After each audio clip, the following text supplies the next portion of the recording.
Hello friends, మీ అందరికీ కూడా శుభం జరగాలని కోరుకుంటూ శ్రీకృష్ణాష్టమి పర్వదినం శుభాకాంక్షలతో మరో కొత్త వీడియోతో మీ ముందుకు వచ్చేసిందండి మన ఛానల్. ఓం నమో భగవతే వాసుదేవాయ. ఈ వీడియోలో శ్రీకృష్ణాష్టమి రోజు పూజా విధానం, విశిష్టత, చిన్ని కృష్ణుని పాదాలు ఎలా వేసుకోవాలి, నైవేద్యము ఏమి పఠించాలి, చిన్ని చిన్ని ముద్దులకే గోపికా కృష్ణుని కర్ణలు, ఇంకా పూజా సమయము, శ్రీకృష్ణాష్టమికి సంబంధించిన ప్రతి ఒక్క విషయం కూడా ఈ వీడియోలో చూద్దాము. ఫ్రెండ్స్, లాస్ట్ వరకు మిస్ కాకుండా చూడండి. బ్రహ్మాండాన్ని ఉద్ధరించడానికి సృష్టికర్త అయిన శ్రీ మహావిష్ణువు అవతరించిన 8వ అవతారమే శ్రీకృష్ణ అవతారము. శ్రీకృష్ణ పరమాత్ముడు దేవకీ వసుదేవులకు శ్రావణ మాసం నందు శుక్లపక్షంలో అర్ధరాత్రి సమయంలో అష్టమ సంతానముగా అష్టమి తిథి రోజు కంసుడి చెరసాలలో జన్మించాడు మన కృష్ణ పరమాత్ముడు. అందుకే కృష్ణుడు పుట్టినరోజుగా కృష్ణాష్టమిగా, గోకులాష్టమిగా, అష్టమి రోహిణిగా జరుపుకుంటాము. ఈ శ్రద్ధలతో శ్రీకృష్ణ జయంతిని వ్రతంగా ఆచరిస్తే గోదానం చేసిన ఫలితం దక్కుతుంది, క్షేత్రంలో సువర్ణదానం చేసిన ఫలితం దక్కుతుందని బ్రహ్మాండ పురాణంలో ఉంది. సకల చరాచర జగత్తును శాసించే పరమాత్మే ఆయన అని భగవద్గీత మనకి చెబుతుంది. ప్రతినిత్యము కూడా శ్రీకృష్ణ పరమాత్మని పూజిస్తే ఇంట్లో ఉన్న నెగిటివ్ ఎనర్జీ పోయి అంతా మంచి జరుగుతుందని కూడా చెబుతారు. మహాభారత యుద్ధాన్ని ముందుండి నడిపించిన మార్గదర్శి ఆయన. మహాభాగవతం కథన్న విన్నా, దృశ్యాలను తిలకించిన జీవితానికి సరిపడా విలువలెన్నో బోధపడతాయి. ద్వాపర యుగంలో జన్మించిన కృష్ణుడు నేటి ఈ కలియుగానికి ఆదర్శంగా నిలుస్తున్నారు. పిల్లలంతా కూడా మా అపార్ట్మెంట్లోని పిల్లలు ఫ్రెండ్స్ ఎంత ముద్దుగా ఉన్నారో చూడండి. ఈరోజు మనకి ఈ కృష్ణాష్టమి రోజు చిన్న పిల్లలను, ఆడపిల్లలను గోపికలుగా, మగపిల్లలను కృష్ణుడుగా అలంకరించుకొని ఆ కృష్ణ పరమాత్ముడే మన ఇంట్లో తిరుగుతున్నట్లుగా భావిస్తారు. ఈరోజు ఇంట్లో పూజ ఎలా చేసుకోవాలో చూద్దాము ఫ్రెండ్స్. చక్కగా ఈరోజు ఉదయాన్నే నిద్రలేచి ఇల్లంతా శుభ్రం చేసుకొని తలస్నానం చేస్తే, అంటే తలస్నానం చేసే నీటిలో ఈరోజు తులసి ఆకులు వేసుకొని చేస్తే చాలా మంచిది, ఆరోగ్యం చేకూరుతుంది. చక్కగా తలస్నానం చేసి వచ్చి ఇంటి ముంగిట ముగ్గులు వేసుకొని గడపకి పసుపు కుంకుమలతోటి పువ్వులతోటి అలంకరించుకొని గుమ్మానికి కుదిరితే తోరణాలు కట్టుకోవాలి. ఇంటి ముందు కూడా ఈరోజు చక్కగా అలంకరించుకోవడం కృష్ణాష్టమి రోజు తప్పకుండా ఉంటుందండి. బియ్య పిండి తీసుకొని అందులో వాటర్ మిక్స్ చేసుకొని మరీ లూజుగా కాకుండా ఒక మాదిరిగా కలుపుకొని, చిన్న పిల్లలు ఉంటే చక్కగా పళ్ళెంలో కలుపుకొని పిల్లల్ని అందులో పాదాలు ఉంచి ఈ విధంగా నడుస్తూ ఇంట్లోకి అడుగులు వేసుకుంటారు. చిన్ని పాదాలతో అలా వస్తే లోకాల నేలే ఆ కృష్ణ పరమాత్ముడు శ్రీకృష్ణుని రూపంలో వస్తాడని, శ్రీకృష్ణుడే ఇంట్లో తిరుగుతాడని నమ్మకం. ఇంకా కుదిరితే పూజా రూమ్ వరకు కూడా ఆ పాదాలు వేసుకుంటారు. మేము అయితే బయట వరకే వేసానండి, తర్వాత ఇంట్లో కొన్ని వేసుకున్నాను. చేతితోటి కూడా ఈ విధంగా అచ్చులాగా కూడా వేసుకొని తర్వాత వేళ్లతోటి పెట్టుకోవాలి. పాదాలను మనము వేసుకున్న తర్వాత పసుపు కుంకుమ పువ్వులతోటి అలంకరించుకోవచ్చు. చక్కగా పాదాలు వేసుకున్న తర్వాత మనము కూడా తిరిగితే పసుపు కలర్ చీర ఉంటే వేసుకుంటే మంచిదండి. పసుపు కలర్ ఏదైనా వేసుకొని చక్కగా నిండుగా ముత్తైదువులాగా రెడీ అవ్వాలి. మనకి శ్రావణ మాసం కూడా కాబట్టి నిండుగా ముత్తైదువులాగా చేతి నిండా గాజులు, చీర, మళ్ళీ తాళికి పసుపు కుంకుమ, కాళ్ళకి పసుపు పువ్వులు పెట్టుకొని నిండు ముత్తైదువులా కూడా ఉండాలి. ఇప్పుడు చక్కగా పూజ ఎక్కడ చేయాలి అనుకుంటే అక్కడ, నేనైతే పూజా రూమ్లోనే చేసుకుంటున్నానండి. ఎక్కడ చేయాలనుకుంటే అక్కడ పూజా రూమ్లో, లేదంటే విడిగా ప్రతిష్ఠించి చేయాలనుకుంటే అక్కడ చక్కగా అష్టదళ పద్మం ముగ్గు వేసుకొని పసుపు క్లాత్ వేసుకొని పైన స్వామివారిని ప్రతిష్ఠించుకోవాలి. ఇంట్లో కృష్ణ పరమాత్ముడి విగ్రహం ఉంటే పెట్టుకోవచ్చండి, లేదు అనుకుంటే వెంకటేశ్వర స్వామి ఫోటో పెట్టుకోవచ్చు. దగ్గర ఈ కృష్ణాష్టమి రోజు చిన్న చిన్న విగ్రహాలు ఉంటే కనుక కృష్ణుడివి ఇంట్లో పిల్లల్ని ముద్దు చేసి ఎలా అల్లారు ముద్దుగా అలంకరించుకుంటామో, చిన్న పిల్లలకి నలుగు పెట్టి ఎలా స్నానం చేపించి అలంకరిస్తామో అలా చిన్న కృష్ణుని విగ్రహాలు ఉంటే కనుక అలా అలంకరించుకుంటే, స్వామివారిని అలా ముద్దుగా అలంకరించుకుంటే ఆ చిన్ని కృష్ణుడిని మనమే అలంకరించి మన ఇంట్లోనే ఉంచుకున్నట్లు ఉంటుంది ఫ్రెండ్స్. చక్కగా శ్రావణ మాసం కూడా కాబట్టి తప్పకుండా అమ్మవారిని కూడా పూజించుకోవాలి. పసుపు అంటే ఇష్టం, మనము కూడా ఈరోజు పసుపు వస్త్రాలు ధరిస్తే మంచిది. ఇప్పుడు పూజకు కావాల్సినవన్నీ సిద్ధం చేసుకోండి. ఆ తర్వాత ఆవు నేతితోటి దీపారాజన ఈరోజు చాలా మంచిది. కృష్ణ భగవానుడు మీకు నచ్చినట్టు అలంకరించుకోండి. తప్పకుండా అలంకరణ అయితే ఉండాలండి. మెళ్ళో చైను అట్లా మీ దగ్గర ఏ విగ్రహం ఉన్నా పెట్టుకోవచ్చు, పటం ఉన్నా పెట్టుకోవచ్చు, లేదు అంటే కనుక వెంకటేశ్వర స్వామి ఫోటో పెట్టుకొని అయినా చేసుకోవచ్చండి. హరే కృష్ణ కృష్ణ కృష్ణ హరే హరే. చక్కగా దీపం పెట్టుకొని ముందుగా మనము ఏ పూజలకైనా కానీ వినాయకుడిని ప్రార్థిస్తాం కాబట్టి వినాయకుడు ఫోటో ఉంటే ఫోటో, లేదు అంటే విగ్రహం ఉంటే విగ్రహం, లేదు అంటే పసుపు గణపతినైనా చేసి పెట్టుకోవాలి. కృష్ణ భగవానుడికి నెమలి పింఛం ఉంటే నెమలి పింఛము, ఇంకా ఎంతైనా అలంకరించుకోవచ్చండి. ఫ్లూటు ఇలా ఎయ్యి ఉన్నా కూడా పూజలో పెట్టుకోవాలి. జాజులు ఉంటే జాజులు పెట్టండి, మంచిది. తాంబూలం పెట్టుకొని ఫ్రూట్స్ పెట్టుకోండి, ఏ ఉన్నా పెట్టుకోవచ్చండి. ఎన్ని ప్రసాదాలు ఎన్ని పదార్థాలైనా పెట్టవచ్చు ఈరోజు. తప్పకుండా పాలు, పెరుగు, వెన్న, మీగడ వీటిలో ఏ ఉన్నా పెట్టవచ్చండి. నేను వెన్న పెట్టాను. పాయసము, కోవా, వెన్న ఉండలు ఇవి పెట్టానండి. నేనైతే ఏవి మన శక్తి కొలది ఏదైనా పెట్టుకోవచ్చండి. ఇవన్నీ చెయ్యలేము అనుకున్న అటుకులు బెల్లం పెట్టినా సరిపోతుందండి. ఆ కృష్ణ భగవానుడు అటుకులు అంటే చాలా ఇష్టము. ఇప్పుడు ముందుగా గణపతిని ప్రార్థించుకొని గణపతి అష్టోత్తరము షోడశోపచార పూజ చేసుకొని స్వామివారికి దీపం చూయించిన తర్వాత ఫ్రూట్ కానీ ఏదన్నా పెట్టేసి ఇప్పుడు మనం కృష్ణ భగవాన్ని పూజ చేసుకోవాలండి. శ్రీకృష్ణ అష్టోత్తరము, ఇంకా శ్రీకృష్ణ అష్టకము అనేది మనకి లలితా సహస్రనామం బుక్లో కూడా ఉంటుందండి. భగవద్గీత, ఆ బాలకృష్ణుని లీలలు ఇవన్నీ కూడా ఈరోజు చదవాలి. సాయంత్రం సమయంలో అయితే కృష్ణుని గీతాలు పాడుతూ ఉయ్యాల్లో ఊపుతూ ముత్తైదవులను పిలిచి కూడా వాయినాలు ఇచ్చుకొని పంచుకుంటారండి. పసుపు అక్షింతలు, పసుపు పువ్వులు, కదంబ పువ్వులు, ఇంకా తులసి అయితే మాత్రం తప్పకుండా తులసి ఒక్క దళం సమర్పించినా చాలండి. మనకి శ్రీకృష్ణ తులాభారం జరిగేటప్పుడు ఎన్ని పెట్టినా కూడా కాదు, కానీ ఒక్క చిన్న తులసి దళం సమర్పిస్తేనే ఆ స్వామివారికి తూగిందని చెప్తారండి. అంత విలువ ఉంది, ప్రాముఖ్యత తులసికి. అందుకని మనము ఈరోజు ఒక్క తులసి దళం సమర్పించినా కూడా మనకి జన్మల పుణ్యం లభిస్తుందండి.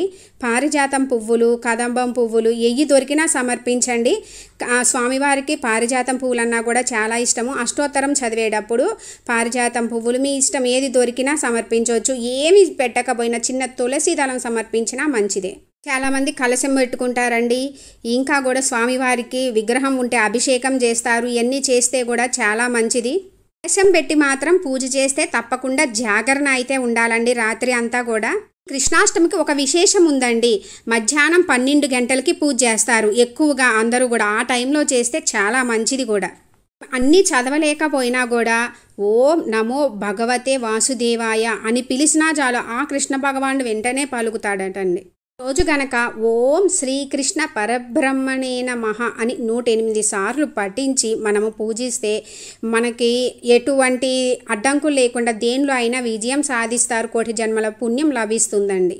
రోజు ఆ బాలకృష్ణుని పూజిస్తే గనక కోటి జన్మల పుణ్యము మళ్ళీ గోదానం చేసిన ఫలితం కలుగుతుంది. మాసంలో దొరికే పండ్లు ఏవైనా సరే ఆ స్వామివారికి సమర్పించవచ్చండి.